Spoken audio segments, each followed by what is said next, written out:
doing is real good. It's real good. Today we did a unity march for a safer tomorrow, where Blacks and Latinos organize, come together as the 12 tribes of Israel according to the Holy Bible. Blacks and Hispanics, you're the children of Israel. And it's prophesied in the book of Ezekiel, the 37th chapter, that we would come back together as one nation. The two sticks will no longer be divided.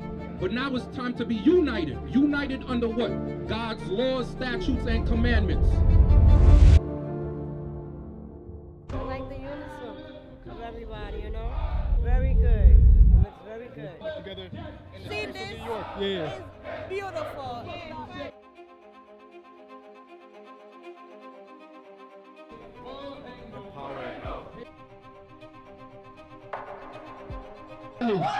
These Blacks and Hispanics, Native Americans are disproportionately treated unfairly in this country. Not a damn song is gonna change that. You're not stopping the word of God. God is letting you know that you're an Israelite today. There's more power in unity.